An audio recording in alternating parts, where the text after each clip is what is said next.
O João vai fazer a defesa aqui do seu TCC, da sua monografia, cujo título é Apontamentos Althusserianos sobre a Teoria da Ideologia e o que lhe escapa. Então, é isso aí, uma boa banca para todo mundo. A palavra é sua, João. Bom, boa tarde para todo mundo. Primeiro, agradecer a banca, o Diego e a Mari, que aceitaram o convite um pouco em cima da hora, na verdade. Eu chamei eles 20 dias antes só, então obrigado pelo aceite. Agradecer o Eliá pelas correções, acho que as correções foram muito boas. Ajudou tanto na questão de forma quanto de conteúdo, assim, algumas definições, e também para dar um tom mais unitário assim, para o trabalho, sabe? Deixar com mais cara de monografia. E agradecer as pessoas que vieram ver numa quinta tarde falar sobre Althusser. E é isso. Bom, o título do meu trabalho é Apontamentos Althusserianos sobre a teoria da ideologia e o que lhe escapa. Assim. Eu acho que esse trabalho ele surge de um certo incômodo que eu tenho, na verdade, assim, com... Bom, eu estou terminando o curso de Ciências Sociais, né? Com aquele discurso que a gente ouve na academia de que o Althusser é funcionalista, que o Althusser seria reprodutivista, de que o pensamento althusseriano não permite pensar revolução, não permite pensar mudança, um discurso bem difundido na academia, na verdade, assim, né? Na brasileira, principalmente, assim. E, primeiro, eu acho esse discurso equivocado, primeiro porque ele é uma aberração filológica, assim, né? Porque Althusser escreve longamente sobre revolução, assim. Então você teria que recortar muito a obra dele para falar que ele é um reprodutivista, um funcionalista. Assim. Então, um dos textos mais famosos deles, o Contradição sobre a Determinação, é um texto pensando a conjuntura revolucionária, é uma teoria da conjuntura revolucionária, dentre outras coisas. Né? Mas acho que não é só esse o problema. Assim. O problema é que essas críticas fáceis ao Althusser, acho que elas têm uma função teórica e política de querer levantar um certo humanismo que o Althusser tanto bateu. Um humanismo e, inclusive, um apego àquela ideologia jurídica mesmo, de pensar os sujeitos enquanto conscientes, dotados de razão, que na sua prática vão modificando as estruturas, todo aquele blá blá blá de 100 anos já. Acho que chamar o Althusser de funcionalista, reprodutivista é um meio de querer valorizar esse discurso humanista sem se engajar com o debate, porque não só o Althusser, mas inclusive os estruturalistas de verdade, por exemplo, Levi-Strauss, Lacan, todos batiam muito nessa ideia de sujeito, de razão, de vontade, não sei o quê.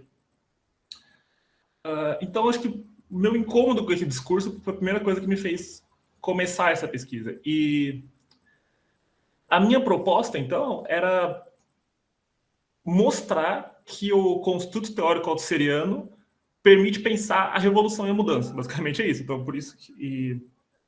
E qual que é o núcleo dessas críticas? O núcleo dessas críticas é justamente a teoria da ideologia do Althusser. Assim, porque, para quem não sabe, a teoria da ideologia do Althusser é basicamente uma teoria de como as identidades são impostas aos indivíduos. Então, eu vou nascer numa família, vou frequentar uma escola, então eu vou participar de aparelhos biológicos, e nesses aparelhos identidades são impostas. Então eu começo a me reconhecer enquanto homem, enquanto mulher, enquanto brasileiro, enquanto católico, enquanto negro, enfim. E para o Althusser, esses aparelhos que impõem identidades têm a função de reproduzir um modo de produção capitalista. Então, o trabalhador não vai trabalhar se ele não se reconhecer como trabalhador. Ou, às vezes, um trabalhador não vai aceitar o trabalho precário se ele não reconhecer como trabalhador e negro, muitas vezes. Então, para o Althusser, as identidades têm um pouco essa função de reproduzir o modo de produção capitalista. E daí, esse pessoal que critica o Althusser, de vertente humanista, vai falar, então, o pensamento althusseriano bloqueia a revolução. Então, se todas as identidades são funcionais a reproduzir o modo de produção, então não tem revolução, então não tem mudança, então o Althusser é só um reprodutivista. Assim. Basicamente, esse é o argumento. Assim. E daí, por isso que a obra é sobre a ideologia e o que lhe escapa. Eu quero mostrar o que, na teoria do Althusser, como ele abre várias portas e possibilidades de você escapar da ideologia e ter mudança, e ter revolução, e ter tudo isso, assim. E isso que é importante, sem romper o construto teórico althuseriano, né? Sem sair disso. Esse que é o ponto. Sem ter que... Porque esse movimento de resgatar o humanismo, na minha visão, é até reacionário, né? Um movimento de 100 anos atrás, uma teoria muito criticada já. E o que eu proponho é pensar a mudança sem fazer esse recurso. Talvez reacionário ao humanismo, assim, né? Daí eu tento fazer isso em 4 capítulos, né? Cada capítulo é meio que fosse uma estratégia, assim, diferente, né? E eu acho que o capítulo 1 eu acho que é o mais fundamental, talvez. Então eu vou demorar mais nele, mas eu falo de todos, assim. Porque no capítulo 1 eu tento me engajar explicitamente com o texto Ideologia, Talvez Ideológico de Estado, assim, né? Que é o texto mais criticado para taxar o Althusser de reprodutivista e de funcionalista, assim, né? Porque, de fato, esse é um texto a partir do qual o Althusser pensa a reprodução. Então, o objeto dele é a reprodução. Mas é uma questão de recorte teórico, não quer dizer que ele não pense a revolução. Quer dizer que ele está olhando agora para a reprodução. Chamar o Althusser de funcionalista é a mesma coisa que chamar Marx de economicista porque ele escreveu Capital. Ou chamar Lenin de politicista porque escreveu Estado e Revolução. Acho que o Althusser estava olhando para a reprodução nesse texto específico. Mas, mesmo assim, eu acho que o Althusser acaba pagando um preço por pensar a ideologia a partir da reprodução e não também a partir da revolução. Assim. Eu acho que ele paga um certo preço que aparecem umas certas lacunas na teoria dele. Lacunas que ele acaba preenchendo com conceitos que eu considero ideológicos. Assim. E acho que a lacuna principal, na verdade, é a tese principal do Althusser nesse texto, que é a ideologia interpela os indivíduos enquanto sujeitos. Que é aquilo que eu já falei, que da ideologia impõe identidades, você se reconhece nas identidades. Mas essa tese principal do texto tem um problema muito importante. O que são indivíduos? Indivíduo é uma categoria liberal, né? E para piorar, o Althusser, em outros textos dele, fala explicitamente isso. Indivíduo é uma categoria liberal. Então, fica a questão por que ele está usando essa categoria nesse texto, né? E ele mesmo não explica, assim. E a minha hipótese é porque é um texto muito focado na reprodução, assim. E acho que para entender a ideologia no geral tem que pensar a partir do prisma da revolução junto com a da reprodução, assim. Porque eu acho que, na verdade, a frase correta não seria a ideologia interpela os indivíduos enquanto sujeitos, mas a ideologia interpela as massas revolucionárias enquanto sujeitos. Eu acho que essa é uma frase que faz muito mais sentido, assim, porque... E daí eu não parto do nada, né? Eu parto de alguns comentadores contemporâneos do Althusser, assim, que vão defender que a ideologia funciona justamente nisso. Quando tem um grande movimento de massas, assim, contestando, seja um grande protesto, ou melhor, uma situação revolucionária de massas, geralmente a função da ideologia é separar essas massas, fragmentar essas massas, deixar cada um preso à sua identidade e para justamente desmontar esse movimento de massas, né? E na minha leitura, quando você coloca esse prisma da revolução, essas lacunas do texto althuseriano desaparecem. Assim. Então, é isso que eu acho interessante. E o que mostra uma coisa. A teoria althuseriana é tão compatível com uma teoria da revolução que quando ele tenta isolar para pensar só a reprodução, aparecem lacunas, na verdade. Então, é o oposto de que diziam os humanistas. O problema desse texto não é que a teoria althuseriana é reprodutivista, é que o Althusser tentou pegar a teoria dele e meio que olhar só a partir do viés da reprodução, e isso colocou vários problemas, várias lacunas no texto. Assim. Então, acho que a minha tese acaba sendo a oposta, e acho que faz muito mais sentido olhando para o conjunto da obra do Althusser e toda a preocupação dele com a revolução, assim, e acho que é um pouco isso, assim, acho que esse é o que eu tento fazer no capítulo 1, então mostrar que o construto althuseriano coloca um escape da ideologia, o primeiro que eu coloco é que é justamente o movimento de massas, justamente a política de massas, política do povo, para usar o conceito maoísta de povo, né, enquanto união entre várias classes dominadas, frações e forças sociais, enfim. No capítulo 2, eu tento pensar um outro escape da ideologia, de novo, assim, que eu coloco a questão da ciência, assim. Porque o Althusser tem uma leitura de ciência muito interessante, eu acho, e muito útil para o momento que estamos, é que você tem que brigar com o negacionista assim, da ciência, assim. Essa teoria althuseriana muito mais adequada do que, por exemplo, a Foucaultiana, porque, no fundo, os Foucaultianos concordam com os negacionistas, que a ciência é só uma construção social e tal, eles só não admitem. Mas o Althusser tem uma visão muito mais eu acho que refinada, porque por Althusser não é que a ciência é necessariamente revolucionária e comunista, mas que a ciência ela é selvagem à ideologia. A ciência tem um rumo de pesquisa própria, assim, que muitas vezes não se enquadra à ideologia dominante, assim. Por isso que a ciência muitas vezes escapa à ideologia, porque no próprio processo de pesquisa, muitas vezes você é forçado a romper com a ideologia, fazer cortes, que é a tese dele, né? Eu coloquei na tese o exemplo da psicanálise, que eu acho um exemplo muito bom, assim. O Freud era um psiquiatra de Viena, que estudou um pouco na França, e estava pesquisando neurose, principalmente histeria em mulheres. E daí, nesse processo de pesquisa extremamente específico, ele chega à conclusão que existe uma coisa que chama inconsciente. E que essa coisa inconsciente tem a primazia nos nossos comportamentos. Então, que o inconsciente sobredetermina nossos comportamentos, enquanto a consciência é subdeterminada. Então, ela tem um papel que não é o principal, né? E isso é uma pancada gigantesca na ideologia dominante, porque a ideologia dominante é muito debitária da ideologia jurídica, que é aquela história de consciência e sujeito e vontade, culpa, etc, etc. Então, acho que a psicanálise é um bom exemplo, porque mostra como a ciência, no próprio fluxo dela, na própria pesquisa dela, muitas vezes vai contra a ideologia dominante, não porque ela é necessariamente comunista, mas o próprio processo a leva a isso. Assim. Então, e daí, claro, a ciência pode e é muitas vezes absorvida pela ideologia dominante de volta, né? Então, o que tem de aplicações da ciência para dominação, etc., não falta, mas o processo dela tem essa questão que está sempre escapando da ideologia também. Então, acho que... E o Althusser insiste muito nisso. Isso desde o começo da obra dele, a questão do corte epistemológico, e ele vai. Assim, é uma tese que permeia toda a obra dele. Então, de novo, primeiro o Althusser não é reprodutivista porque tem o elemento da política de massas e também o elemento da ciência, algo que rompe com a ideologia e tal.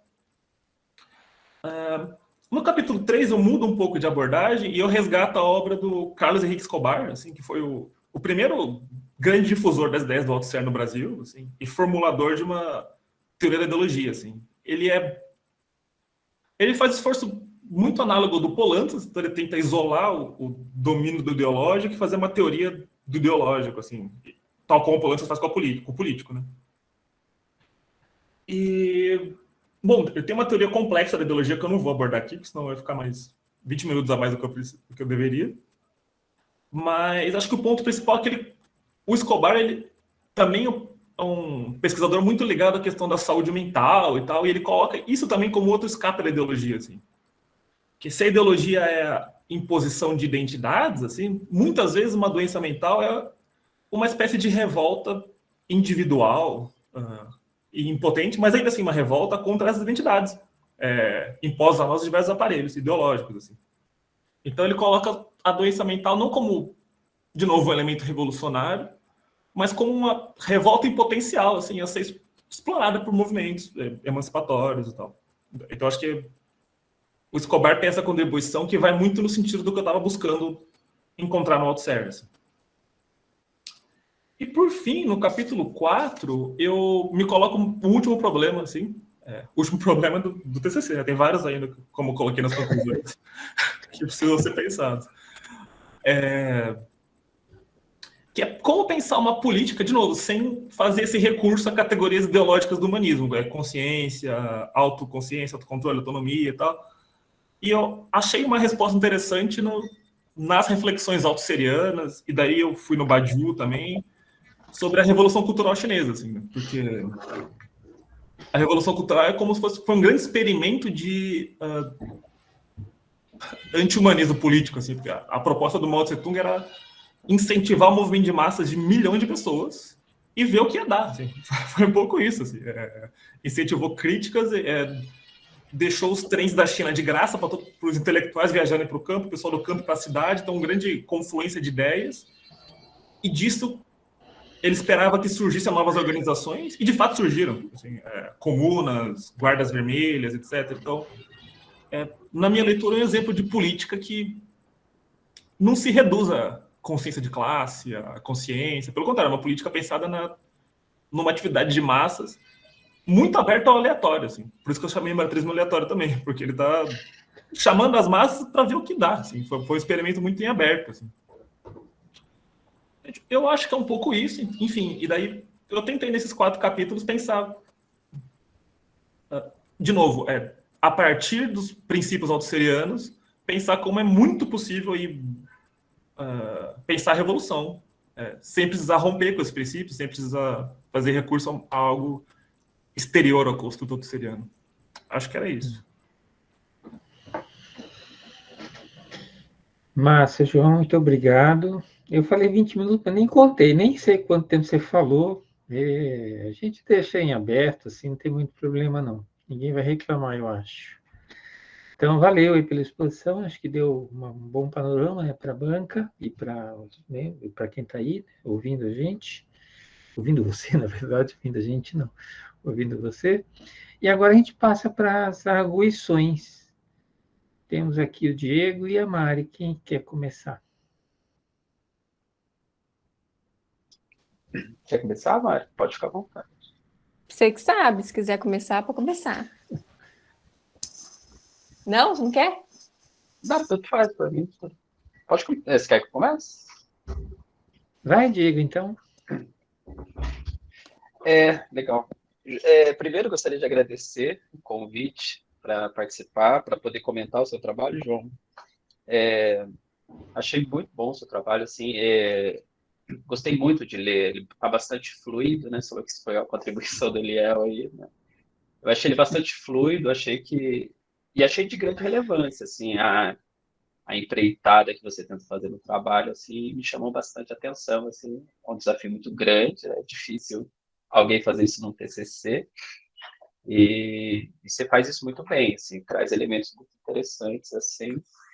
Em alguns momentos eu falei, nossa, como que eu vou comentar tais questões que foi, mas eu vou tentar trazer algumas contribuições ou até mesmo alguns questionamentos em relação ao seu trabalho, mas como você próprio colocou na introdução, como uma forma de tentar contribuir para esse debate, porque, como você bem colocou também, não é algo que está terminado, né? Você, na verdade, iniciou um debate você iniciou o debate, então necessita agora de contribuições e desenvolvimentos desse debate. Falando do capítulo 1, uma questão que me chamou a atenção, assim, que eu fiquei pensando bastante, agora na sua arguição você utilizou outro termo que eu esqueci agora, qual foi o termo que você usou, para falar sobre essa questão da revolução e da reprodução, né? A ausência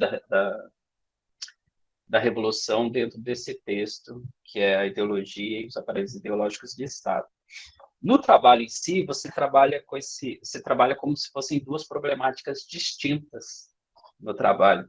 E aí você até coloca no trabalho a definição da problemática como uma pergunta que orienta a teoria.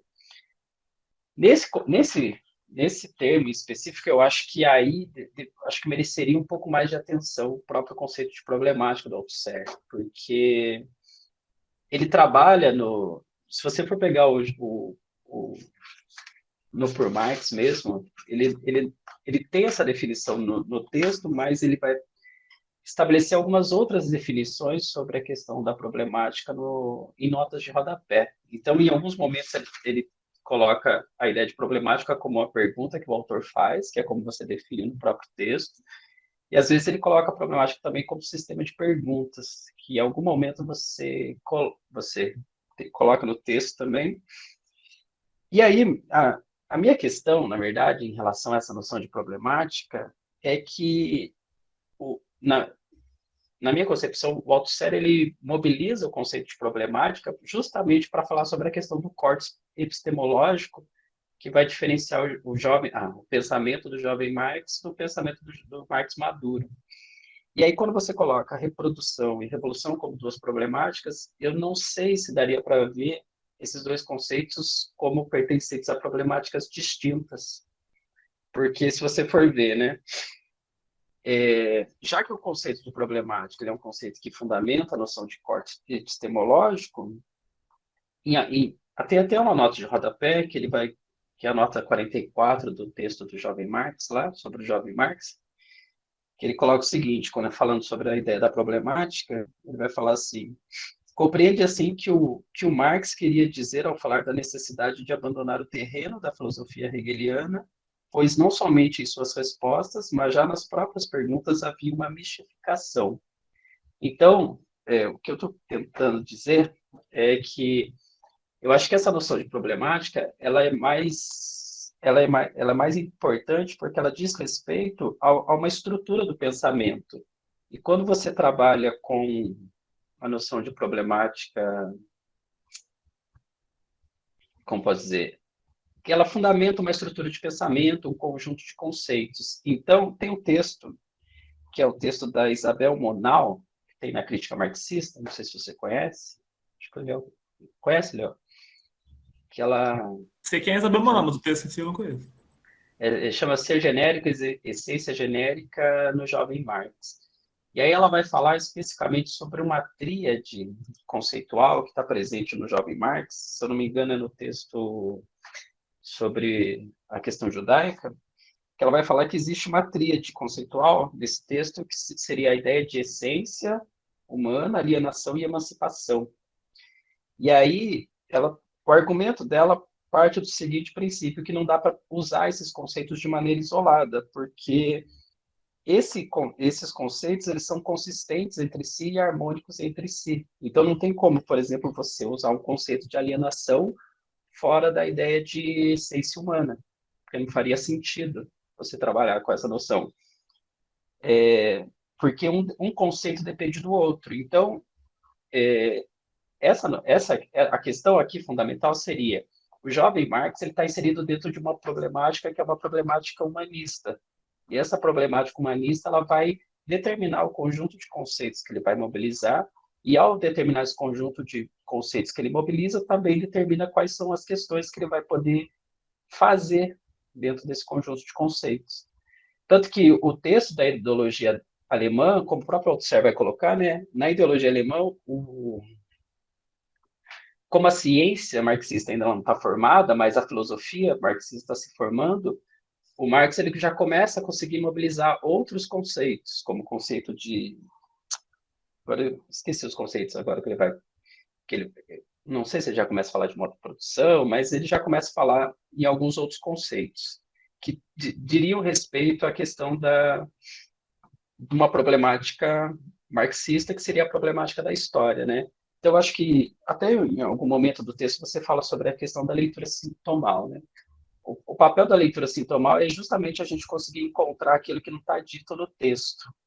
E eu acho que aí, nesse ponto, eu não sei se assim, eu entendo essas críticas sobre o que você apresentou também sobre o texto do Althusser, no sentido de que o fato dele não falar da revolução abriu brechas para que ele sofresse algum conjunto de críticas. Mas eu acho que a partir de uma leitura sintomal, é possível identificar que dentro desse arcabouço teórico que ele está utilizando, que é o pensamento, que é a problemática marxista mesmo, não teria como a gente pensar a ideia da reprodução sem levar em consideração a ideia da reprodução sem levar em questão a questão da revolução, né? Porque esses dois conceitos eles fazem parte de uma mesma problemática, tanto a reprodução quanto a ideia da revolução. Então, não sei se deu para ficar claro, mas eu queria chamar a atenção justamente para isso. É que na hora que você apresentou, você não utilizou o conceito de problemática. Mas eu acho que daí no texto ela mereceria um pouquinho mais de atenção, porque eu acho que ela não diz respeito a apenas uma pergunta, mas ela diz respeito a uma pergunta que fundamenta todo um arcabouço teórico. Tanto que acho que se a gente for levar em consideração, sei lá, pensar a ideia do humanismo, qual que é a pergunta que mobiliza o humanismo? Basicamente é o que é o homem, né? Enquanto que o Marx, quando ele rompe com essa concepção, ele está se questionando sobre o que é a história. E aí a história vai implicar tanto na relação entre as forças produtivas e a relação entre as relações de produção, né? O que desenvolve a história na perspectiva do Marx é a contradição entre esses dois elementos, né? Forças produtivas e relações de produção.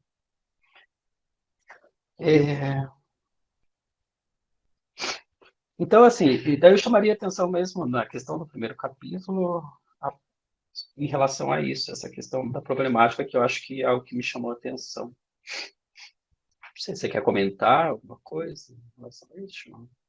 Ou... Eu anotei aqui, mas se você quiser continuar, eu comento tudo depois. Tá. Então, e aí eu não sei também, aí, porque assim, eu tô levando em consideração que aqui é uma reunião de pauta. E aí, se eu falar bobagem, você pode criticar que tá tranquilo. E aí você fala, né, sobre a ideia da categoria que o Althusser usa de indivíduo concreto, é isso que você fala? É essa categoria, né? E aí eu acho que, eu não sei se você está sendo muito duro com ele ao utilizar a ideia do indivíduo, essa noção de indivíduo concreto, sem definir o que é indivíduo concreto. E aí é uma questão mesmo e uma dúvida minha, assim, será que definir o indivíduo não seria justamente cair numa noção de humanismo, no antropologismo, alguma coisa nesse sentido? Porque o que é o indivíduo? O humanismo ele tenta definir o que é o que é o indivíduo, né? O que é o homem, né? E se o Althusser tenta fazer isso, ele não está também partindo de uma perspectiva, ele não estaria rompendo com essa própria problemática na qual ele está inserido, né? Aí é uma dúvida, na verdade, e aí eu não sei se a gente chegaria numa resposta, mas como definir esse homem, né? Como definir esse indivíduo concreto?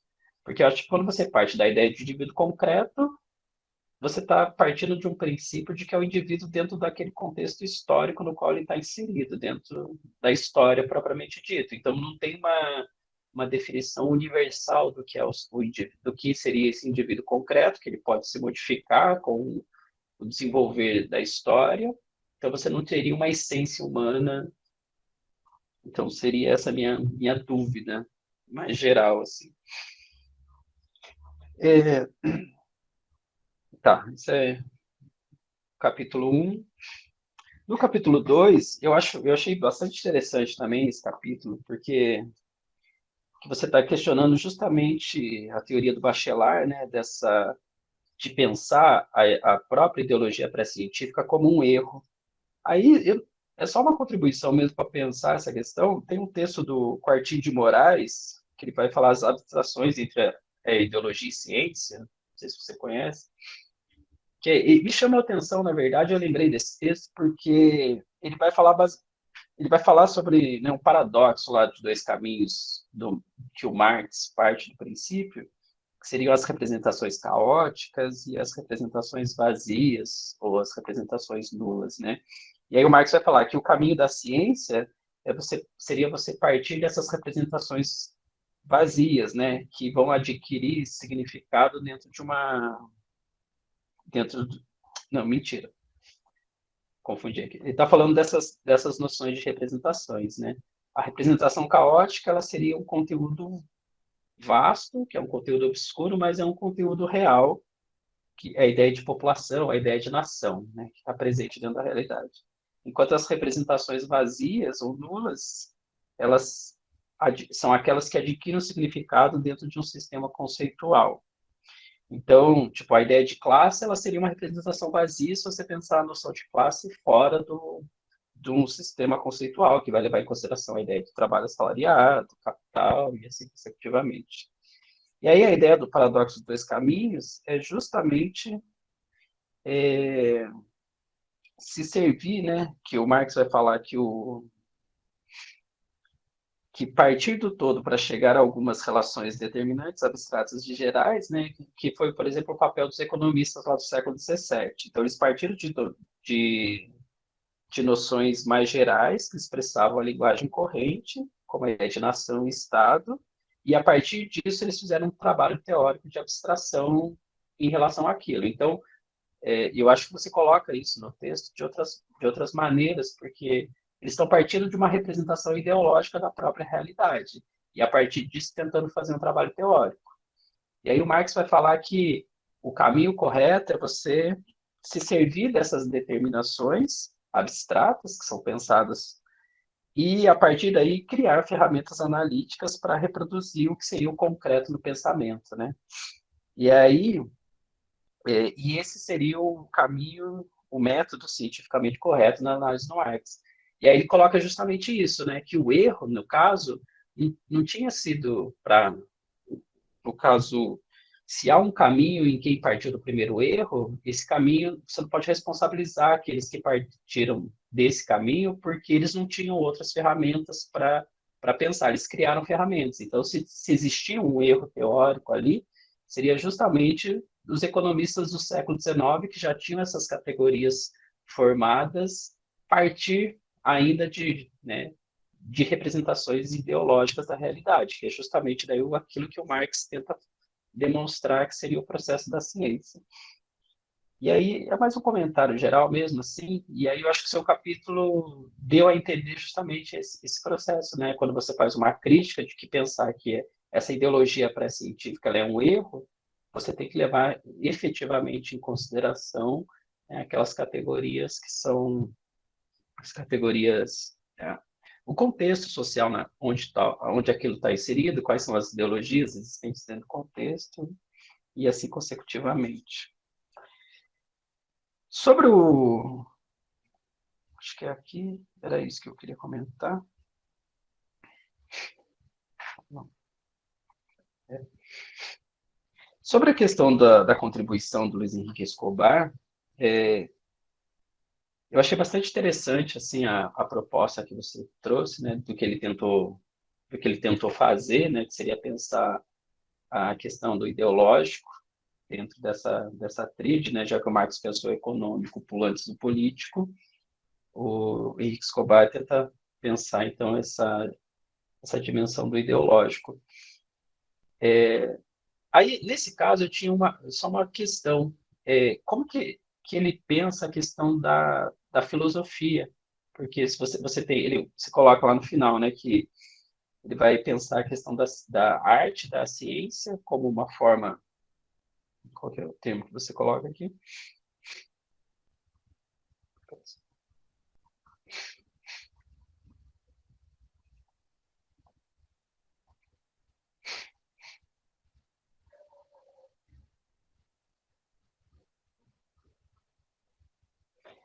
Assim, a ênfase, né, a insistência na importância da arte e da ciência para uma luta de classes ideológicas por parte das classes trabalhadoras. Aí eu fiquei pensando qual que seria o papel da filosofia, porque você mesmo coloca no trabalho, né? Tipo, não existe só a ciência, nem toda filosofia ela é um receptáculo da ideologia dominante, né? Então você tem ali aquela filosofia que é a filosofia combativa, como a própria filosofia marxista, materialista e tal. Aí eu queria perguntar para você se tem alguma questão no que envolve a noção de filosofia dentro da obra do Henrique Escobar. E por último, no que se refere ao último capítulo,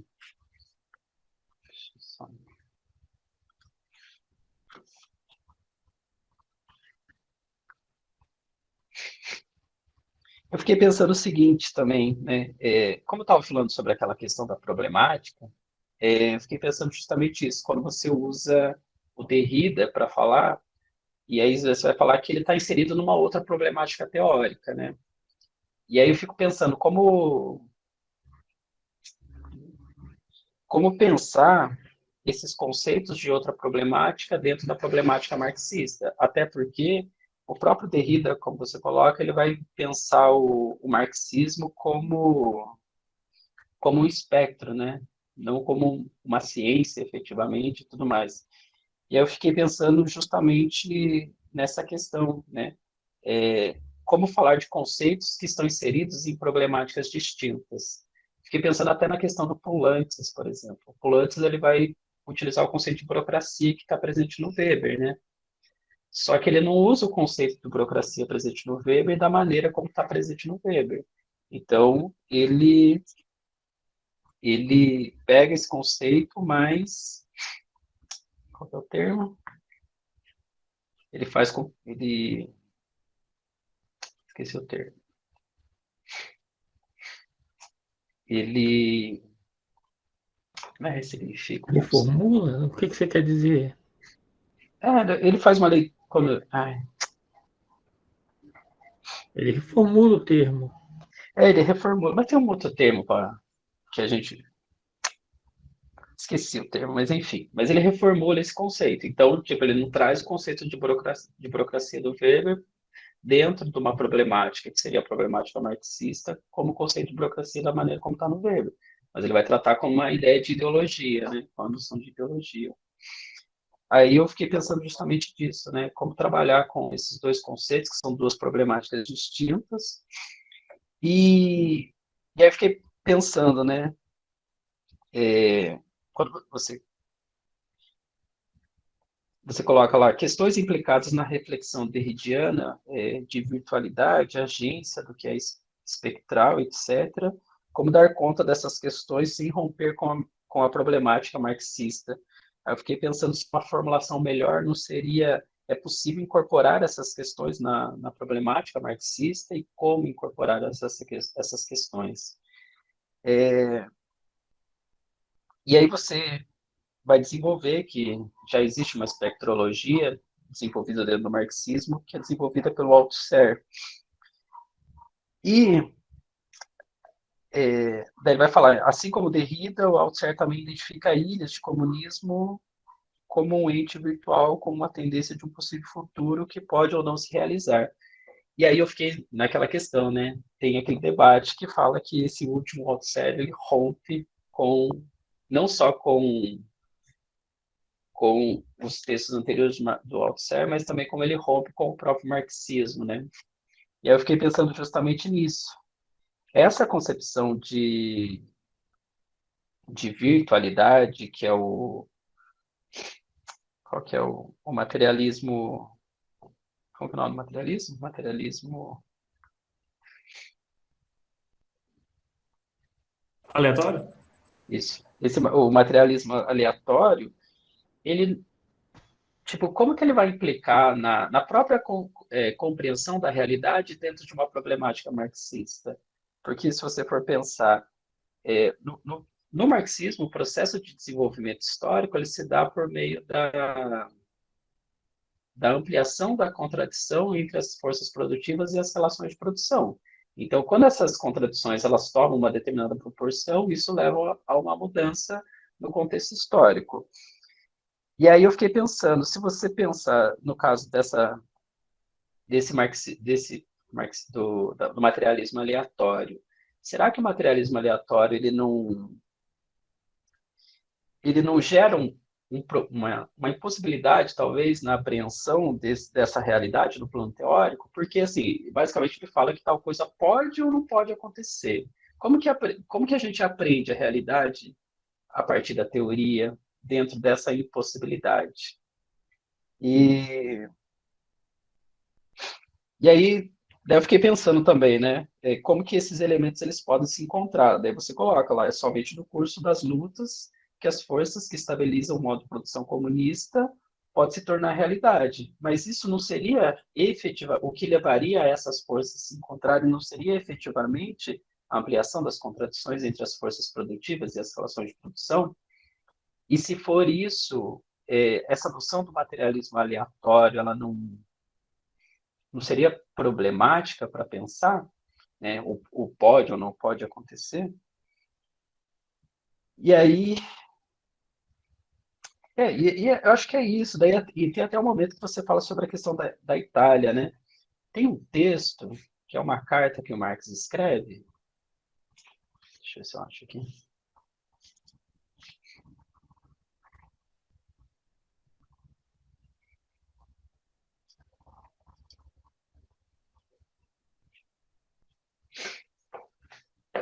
Peraí.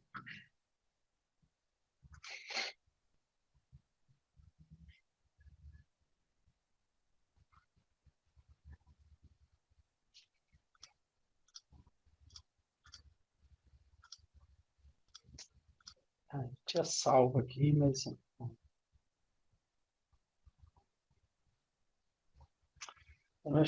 Mas tem um texto aqui de uma carta que o Marx escreve para um editor de uma revista russa, que ele vai falar basicamente isso, né, sobre os críticos do Marx, que fala sobre o processo de desenvolvimento do capitalismo na Europa, se isso aconteceria na Rússia e tudo mais, czarista.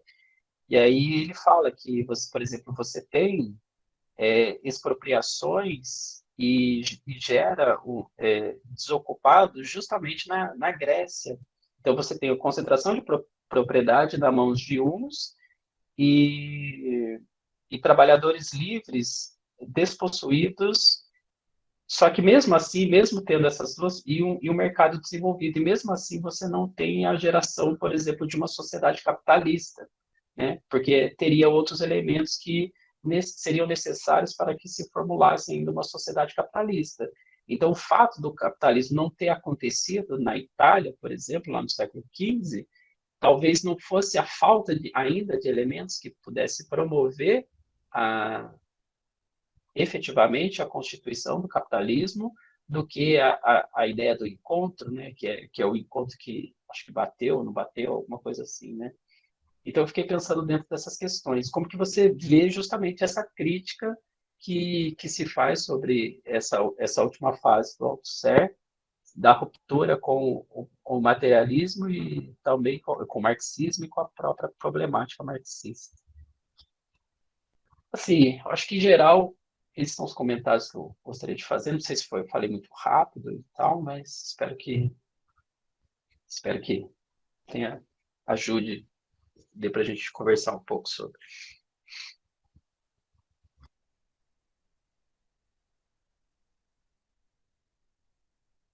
Tá com o microfone desligado, Daniel.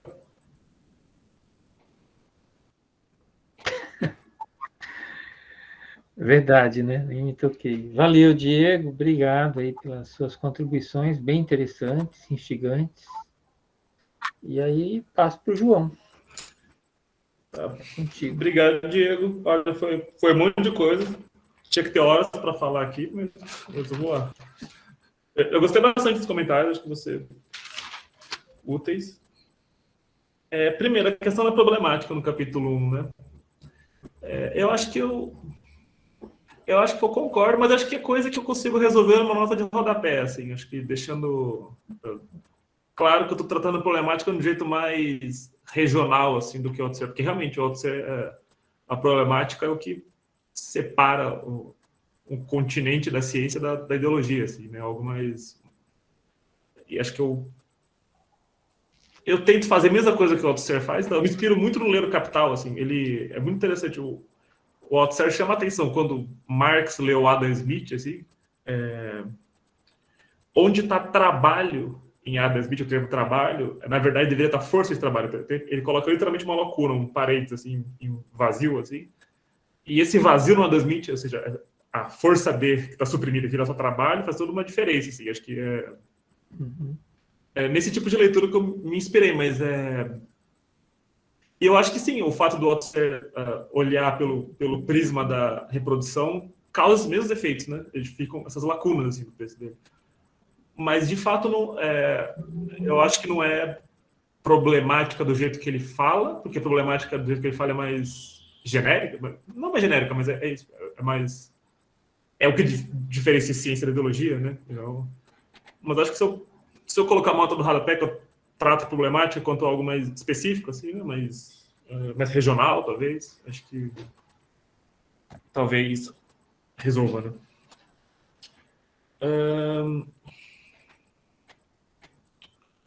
A parte do indivíduo, eu concordo com você, assim, acho que se eu definisse o indivíduo ia ser pior, assim, né? Mas daí... eu acho que o problema é o indivíduo estar lá, assim, não tinha nem que definir, porque esse termo não tinha que estar lá, assim, acho que essa é a questão.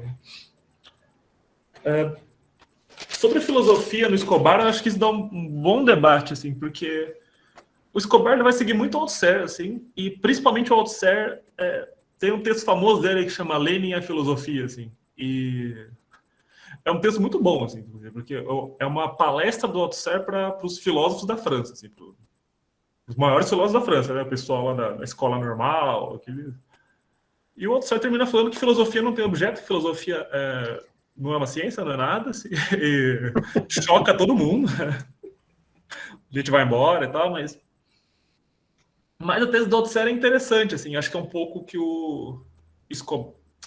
É que é isso, né? O Escobar, tal como o Althusser, ele muda muito de pensamento ao longo da vida, assim, né? Acho que nesses textos da ideologia, assim, ele tem uma visão de filosofia mais próxima do Althusser. Depois, ao longo da vida, ele vai se aproximar de Nietzsche. Curiosamente, o Althusser também. E acho que eles não... O Escobar não estava lendo o Althusser, o último Althusser, mas eles chegam a conclusões muito parecidas, assim. E eu acho também que isso não é nem coincidência, agora, divagando um pouco, eu acho que geralmente, se você recusa Hegel, a opção sua geralmente é ir para Nietzsche. Assim. O Althusser faz isso e o Escobar acaba fazendo também por outras vias. Assim. Mas o Escobar ele pensa filosofia exatamente igual ao Althusser, assim, que é filosofia enquanto política na teoria. Assim. A filosofia seria uma intervenção política específica para o campo científico. Então, acho que a filosofia geralmente atuaria dentro da ciência, distinguindo entre ciência e não ciência, ciência e falsidade, ciência e ideologia, traçando linha de demarcação, assim, certo?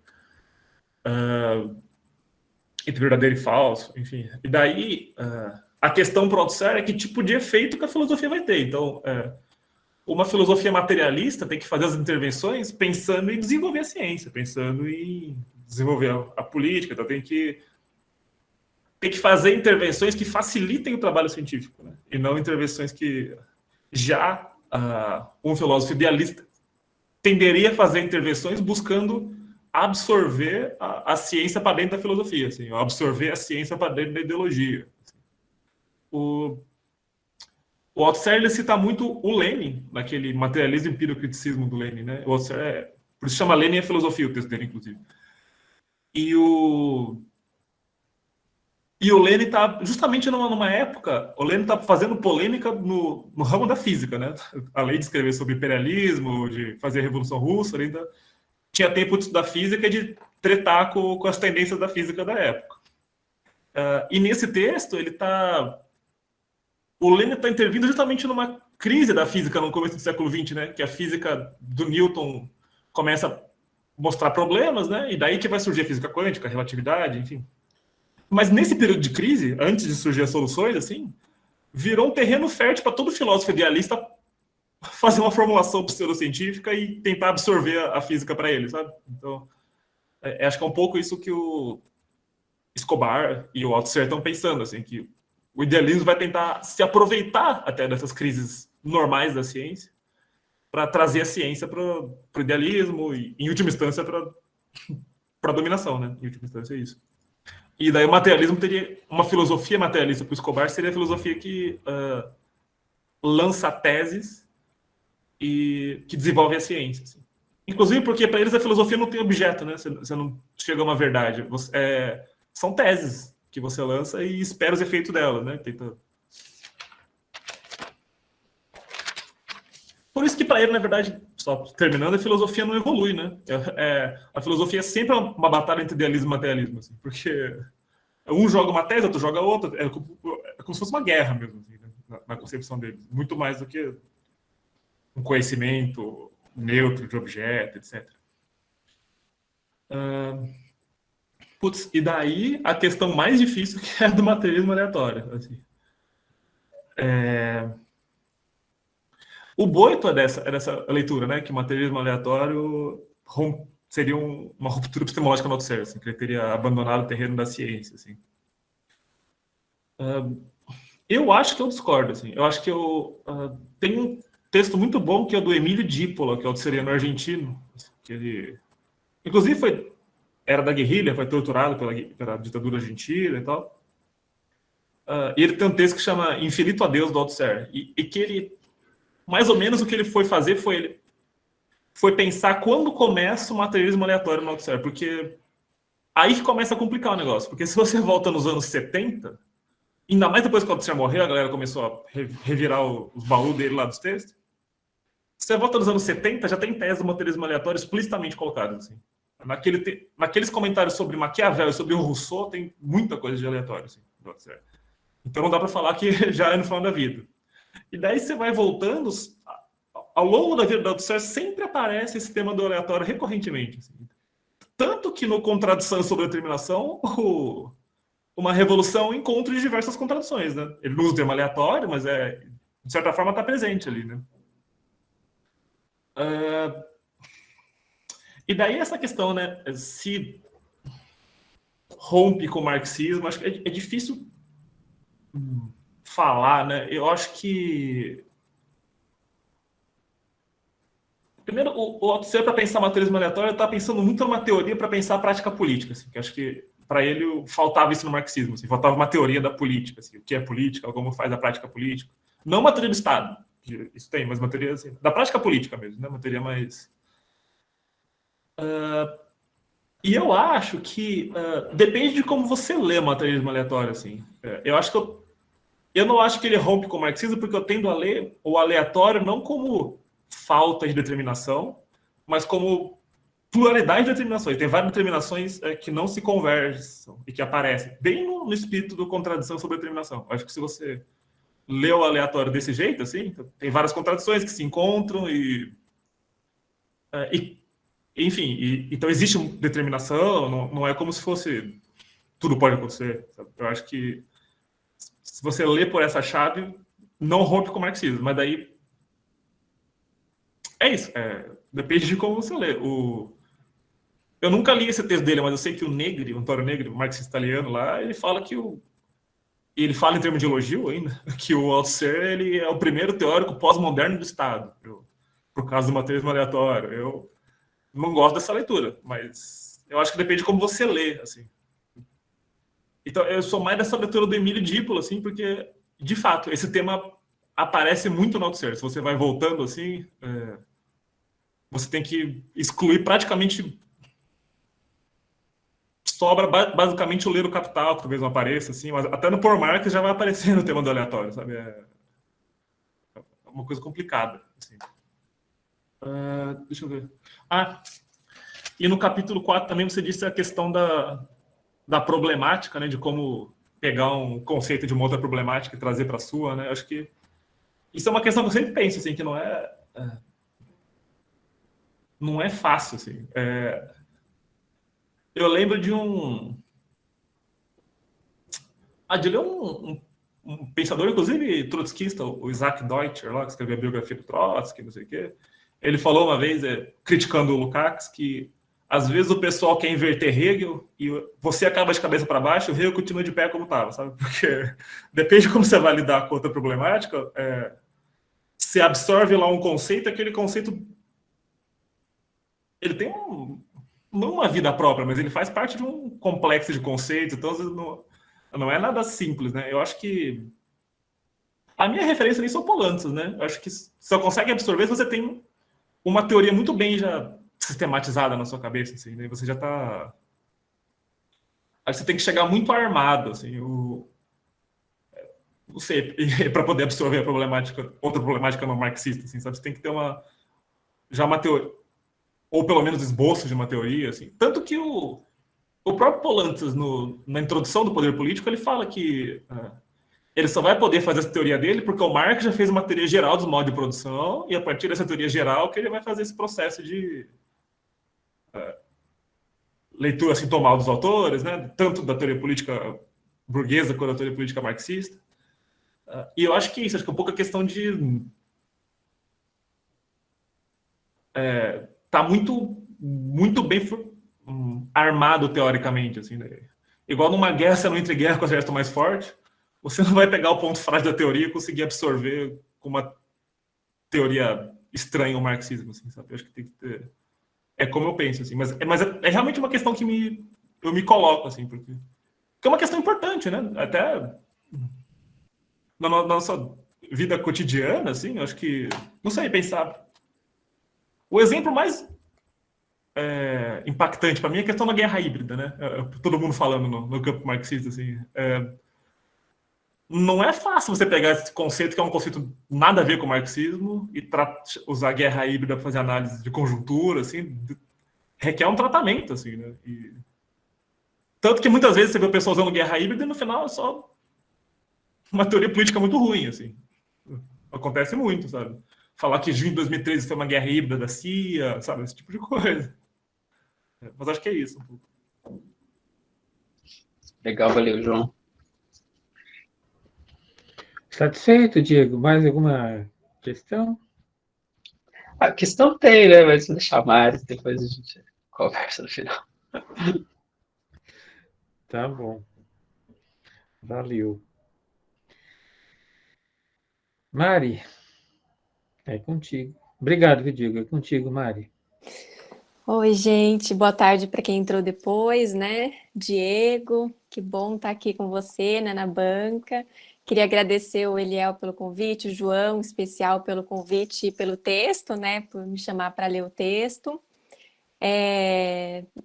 Enfim, para mim também foi.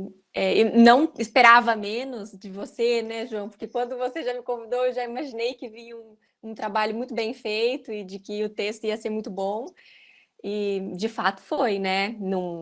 Eu não tenho nem o que dizer aqui em relação a uma banca de TCC, né? Porque o seu trabalho, a forma como você escreve, os autores que você traz, o que você se propôs, né? Trabalhar no seu texto, assim, é muito aquém do que eu vi aí nos últimos anos nas bancas de TCC, né? Então, assim. Queria de pronto já te parabenizar, porque o trabalho que você desenvolveu aí junto, né, com a orientação do Eliel é um trabalho primoroso, né? Assim, já para um projeto aí que agora é para o seu doutorado, né? Acho que essas questões, eu acho que você levantou. Fui pensando em algumas questões, aí a hora que eu me vi nas considerações finais, você já levantou várias questões lá, que são questões para você dar andamento, né? Que dão possibilidade ao longo do texto que você escreveu para você desenvolver e que deve, de fato, desenvolver agora no doutorado, né? Então, assim, vou comentar algumas questões que para mim foram que me chamaram mais atenção no texto, mas não são questões, na verdade, assim, é mais de um gerais mesmo do trabalho e do que para mim foi interessante. Muita coisa eu aprendi ali, não conhecia Carlos Henrique Escobar, então eu também agradeço, né, por me chamar para ler o teu texto, porque aprendi. A gente sempre aprende, com certeza, né? Banca é muito legal, porque a gente lê coisas do pessoal que está se especializando em objetos específicos, né? Que a gente não tem conhecimento, mas aqui, nossa, aprendi muita coisa, então agradeço também. Mas, enfim, pensar em toda essa questão. Assim, de cara, eu queria só dar um comentário assim, meio bobo, já que, de fato, como eu falei, eu não tenho muito para falar sobre o seu texto, que quando eu li o título que você deu ao trabalho, eu confesso que eu fiquei um pouco incomodada, sabe? Assim, com aquele parêntese, o que lhe escapa. E mesmo depois de ler todo o seu trabalho, eu ainda continuei com esse incômodo. E aí eu vinha aqui para dizer o seguinte: será que tire essa parte ali e tal? Mas aí agora com a sua fala, na hora que você expôs aqui, eu já tenho dúvida, eu acho que faz sentido ali. Você explicou, de fato, ficou mais claro para mim o porquê de você ter colocado aquilo no seu título. Mas, enfim, é só uma bobeira mesmo que para contar que foi algo, como diz o Diego, nós estamos aqui numa conversa também tendo a entender dessa forma, né? Formal, lógico, tem que ser, né? Tem que ser é formal porque é a sua banca de TCC, mas ao mesmo tempo aqui estamos entre nós, né? Então eu vou falar essa bobeira que passou na minha cabeça, assim, que me incomodou um pouco essa parte do título, mas eu acho que eu entendi depois que você explicou na sua fala, apresentando o trabalho. Enfim, eu penso que uma das questões interessantes que você traz no seu trabalho é que ao discutir, né, autores que não necessariamente, não diretamente, né, são lidos, estudados nas ciências sociais, você acaba contribuindo para algo que eu acho que você até se compromete, né, em desenvolver no seu trabalho, que é de fato pensar essa concepção de ciência, né, que você dialoga e discute ao longo do seu texto, e arriscar, né, que é a ideia principal. Então, eu acho que você se comprometeu e deu conta de fazer isso, trazendo esses outros autores aí, tanto buscando a base da referência, né, da sua referência teórica básica, que é o Althusser, mas assim, sei lá, pensando mesmo o Althusser ou o Escobar, mas buscando também trazer elementos da psicanálise e assim, muitos parágrafos, né, muitas páginas dedicadas a essa discussão. Interessante que normalmente a gente não vê dentro das ciências sociais, né, porque a gente de fato faz um trabalho muito recortado, então demonstra que você tem muita leitura para isso e para muito mais, né? Então achei bem interessante a forma como você construiu esse capítulo, mas os 2 primeiros capítulos principalmente, né? Mas aí quando eu estava lendo, né, o capítulo de forma muito muito tranquila, como o Diego falou, né? Você escreve muito bem, então a gente fica querendo saber, né, o que vem por ali, desenvolver do seu raciocínio, mas no final, eu tinha impressão no final do capítulo 1 e do capítulo 2 que viria algo ali, sabe? Para a gente pensar, de fato, a articulação da ideologia e pensar a luta de classes. Então, você traz várias questões, né, de como que, aí, eu acho que o Diego até citou, não vou voltar a falar sobre a ideia da reprodução e da revolução nas discussões sobre ideologia, o discurso e ideologia, mas eu tinha a impressão de que ali ia continuar isso que, para mim, eu queria ler sobre isso, assim, vou confessar. Mas por outro lado, eu vi que daí, ao longo do capítulo 3 e 4, principalmente, eu acho que você deu uma alavancada nessa discussão, assim, para a gente, de fato, pensar, né, como que a ideologia, qual que é o papel da ideologia, né, na reprodução ou no processo de emperrar um processo revolucionário, né? Eu acho, sabe quando você fica esperando, né, essa discussão? Acho que foi isso, eu fiquei esperando que isso ia sair ali. E você se dedicou, e de fato foi um trabalho, como eu falei, primoroso em outras questões, mas enfim.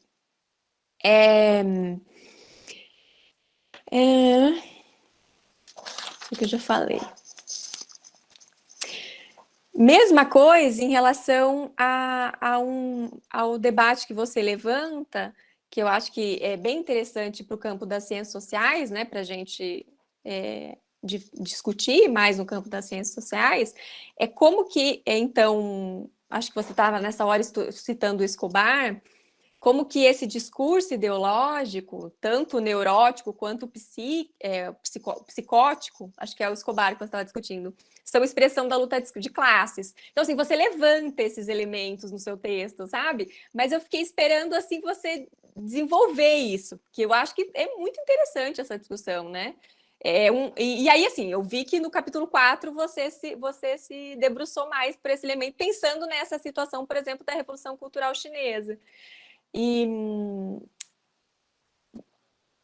Mas, ao mesmo tempo, como falei, assim, eu fiquei achando que aquilo ia surgir ali, mas enfim, são muitas questões interessantes para a gente pensar, para você pensar de fato, né? Ou para outros pesquisadores das ciências sociais pensarem a partir do teu texto, né? Discutir essas questões, porque realmente, né, ainda mais nos dias de hoje, pensar o papel da ideologia e dentro do marxismo mesmo, o estudo sobre esse campo, essa região, né? A região do ideológico é bem interessante, porque a gente tende sempre a fazer análises ou no campo econômico ou no campo da política, mas aí essa relação do político e ideológico, ela falta mesmo, né? Então achei esse seu texto assim muito interessante por focar nessa discussão da ideologia. Por fim, eu acho que eu vou um pouco nessa questão do materialismo aleatório também, que o Diego comentou.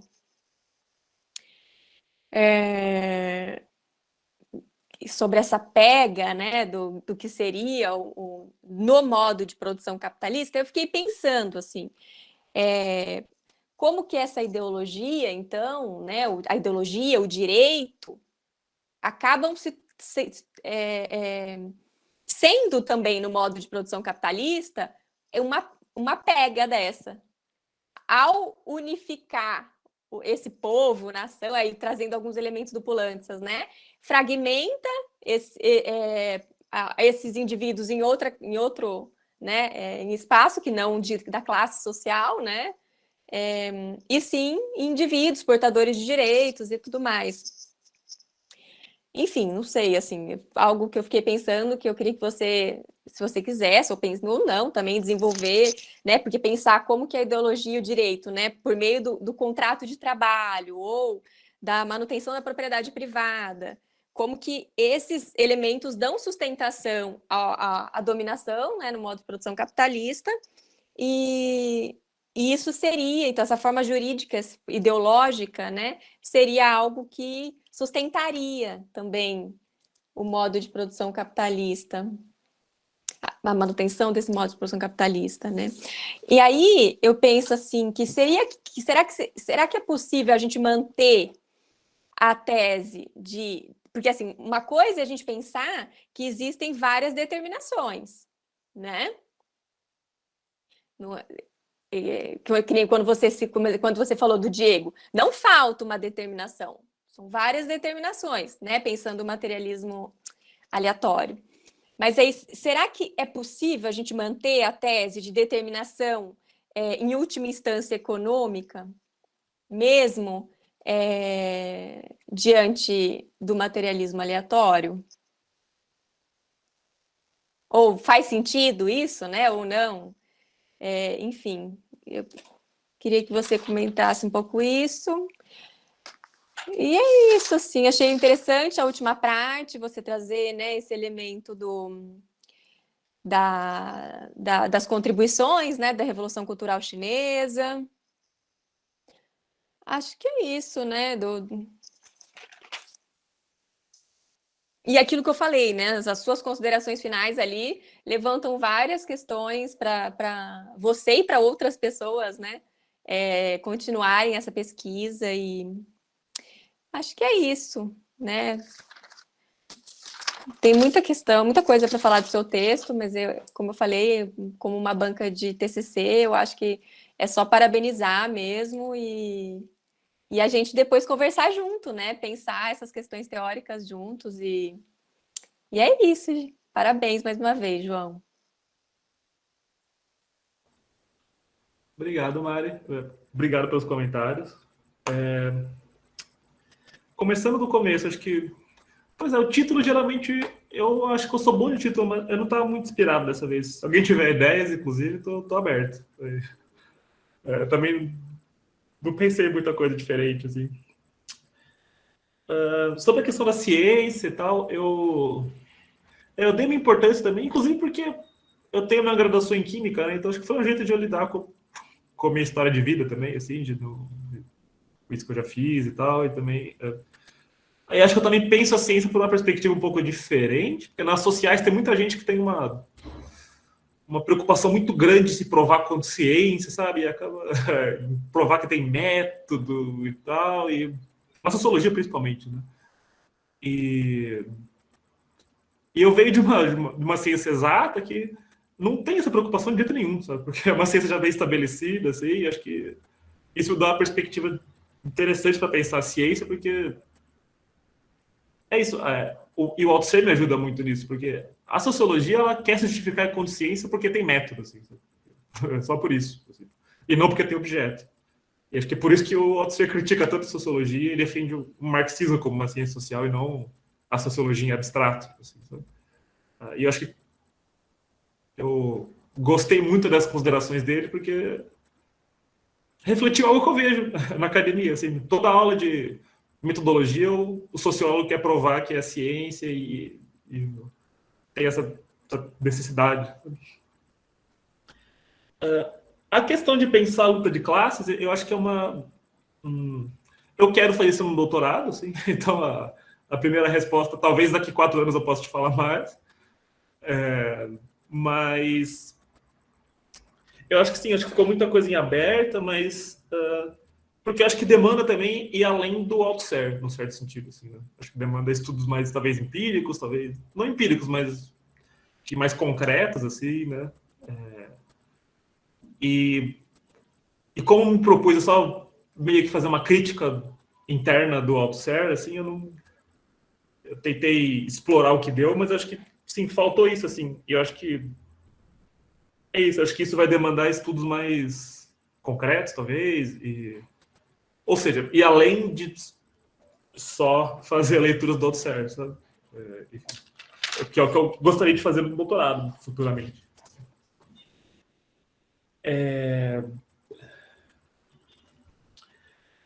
A parte da ideologia enquanto pega, eu concordo plenamente, assim. Eu acho que o direito, principalmente, né, é como... Acho que pensando junto com o Althusser, assim, é isso que estabiliza o modo de produção capitalista, né? Todos os determinantes do modo de produção capitalista, assim.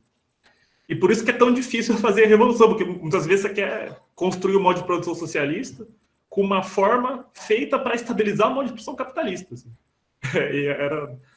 Inclusive, era essa a crítica do Mao Tse-tung ao Partido Comunista Chinês na Revolução Cultural. Assim. Nós estamos na China, a produção está socializada, não temos propriedade privada da produção, mas estamos sob formas políticas do capitalismo ainda. Ainda temos direito, enfim. E daí acho que a Revolução Cultural foi uma tentativa que, em última instância, fracassou, né? 10 anos depois deu errado, assim, mas ainda assim é uma tentativa de... criar formas que não estabilizem o modo de produção capitalista e que estabilizem o modo de produção comunista. Assim, acho que essa que é a questão. Assim. Porque fica... Acho que o diagnóstico do mal é que é muito difícil construir o socialismo com uma forma do direito, assim, que está servindo justamente para não permitir o socialismo que aparecer. Assim. Acho que é um pouco o diagnóstico. Por isso que, inclusive... muitos autores, tipo o Badiou, eu concordo, eles falam que a Revolução Cultural é a experiência mais avançada numa transição socialista, assim, porque chegou à tomada do poder, chegou a ter o Estado e ainda chegou a tentar mudar esse Estado, né? Mudar essa forma de Estado e tal. Fracassou, mas é o mais longe que a humanidade já chegou pro socialismo. Assim.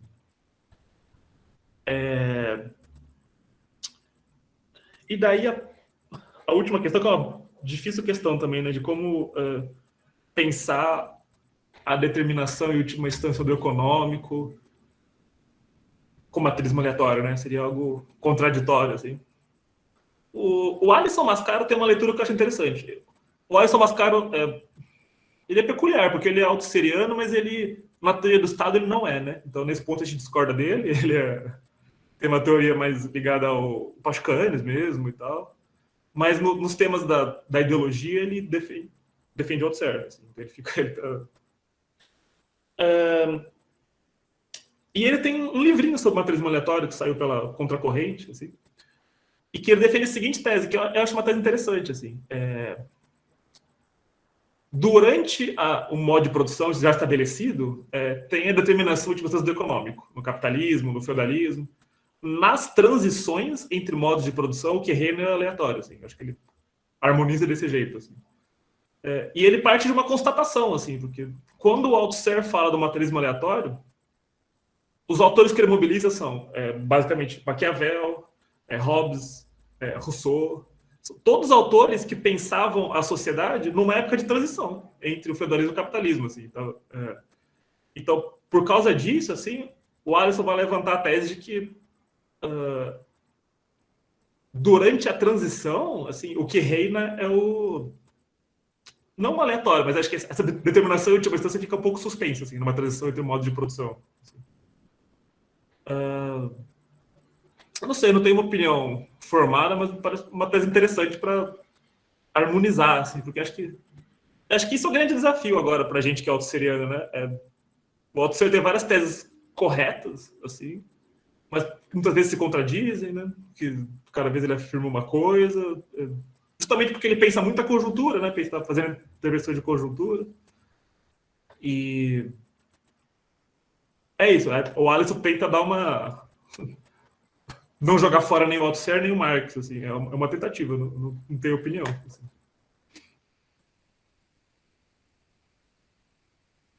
Obrigada, João.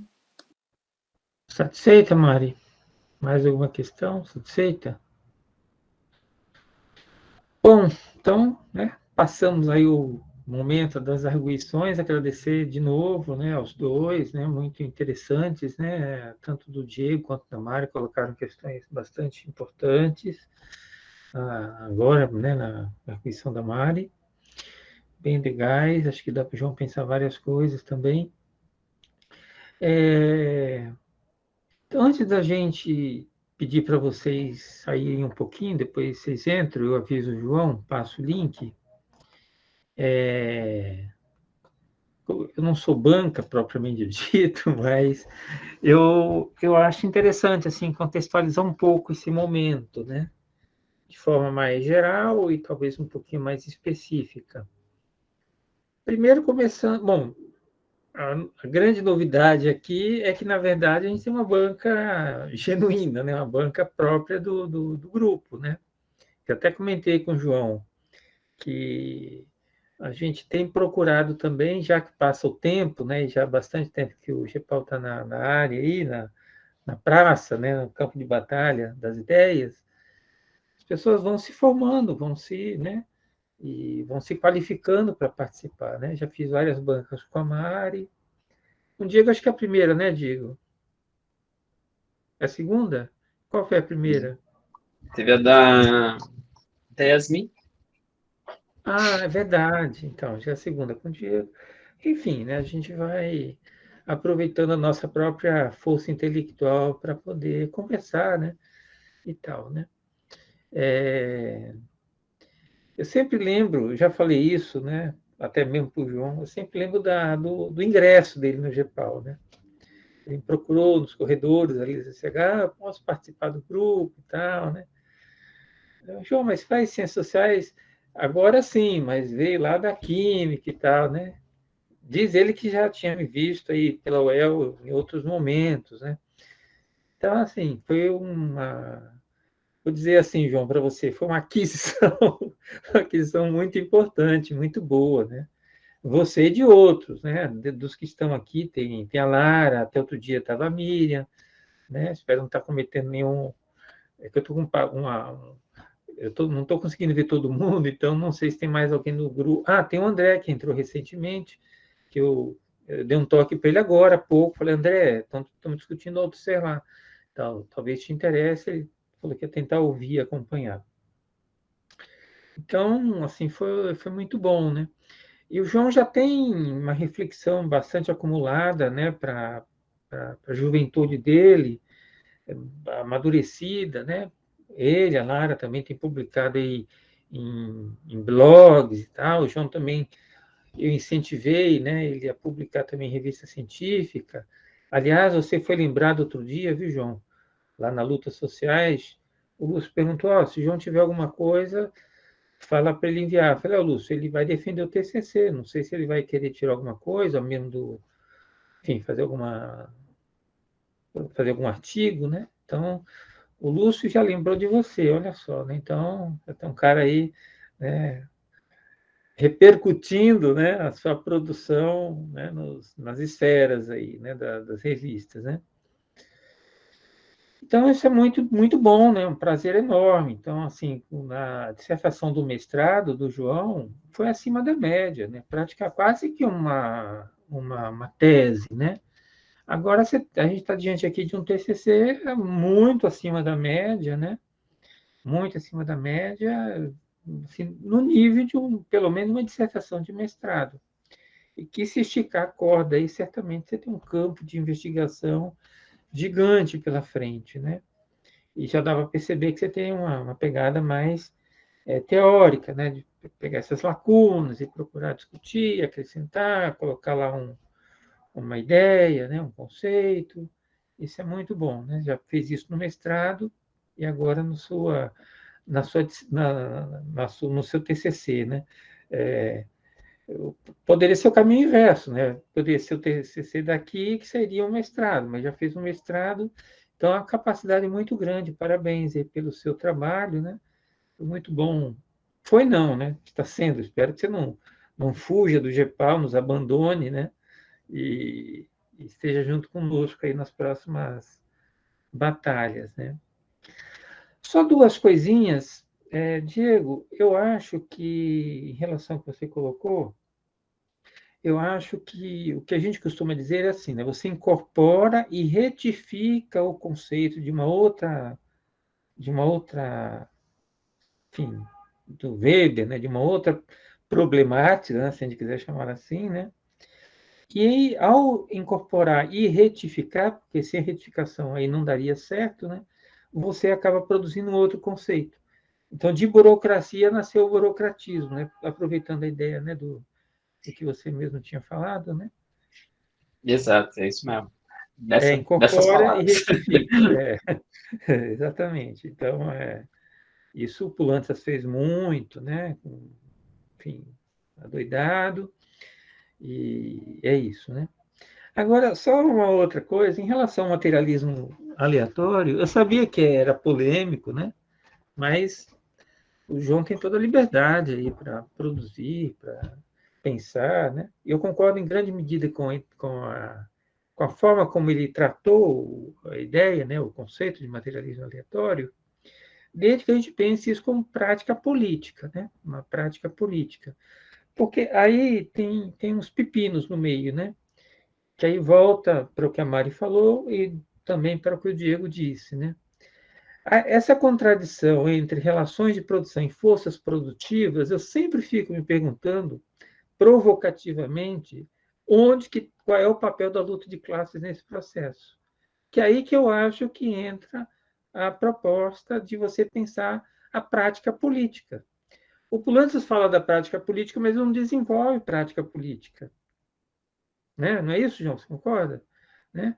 Então, Diego, né, você que formulou mais isso, a Mari também tocou um pouco, porque a Mari fala da questão, como é que fica a questão da determinação em última instância, né, que tem a ver com toda essa problemática, vamos chamar assim, né, já que estamos falando de problemática, tem a ver com toda essa problemática, né, mas eu creio que é isso, né, tudo bem que essa contradição é uma contradição importante nos processos que levam à transformação, mas aí a gente tem que tomar um cuidado para não cair num certo economicismo, né? Eu acho, inclusive, a gente já discutiu isso em outros momentos, eu acho, inclusive, que é um problema no manifesto, porque há uma tendência, há uma contradição ali. O Marx explicita isso no manifesto, mas, ao mesmo tempo, ele já declara de início que o motor da história é a luta de classes. Então, eu acho que é aí que entra a questão, né, das organizações, da política. Então, por isso que eu concordo muito do que o João apresentou, que isso tem muito a ver com aquela leitura do Althusser, que a gente gosta bastante, né, lá do livro do Paul Marx, né, que é Determinação e Sobre Determinação, não lembro exatamente o título, né, mas eu acho que alguma coisa assim. Então, é isso, né? Tudo bem. Ali havia, de fato, uma contradição ali na Rússia, né? Entre relações de produção e forças produtivas, certamente sim. Mas se não fosse a guerra, se não fosse as diversas outras contradições, só por si mesmas aquelas contradições pode ser que não iriam adiante. Se não tivesse uma classe operária, né? Se não tivesse um movimento camponês ali também pedindo terra, comida, bababá, enfim, né? O outro você vai trabalhar com a ideia do elo mais fraco, né? Da cadeia ali, né? Que é bem interessante para pensar a Revolução Russa, né? Então, tentando salvar um pouco essa ideia, né? Trazendo algum elemento aí que, inclusive, já muito bem defendido aí pelo João. É isso aí que eu tinha para dizer. Não sei se o João quer falar mais. Bom, se alguém quer falar mais alguma coisa, fale agora.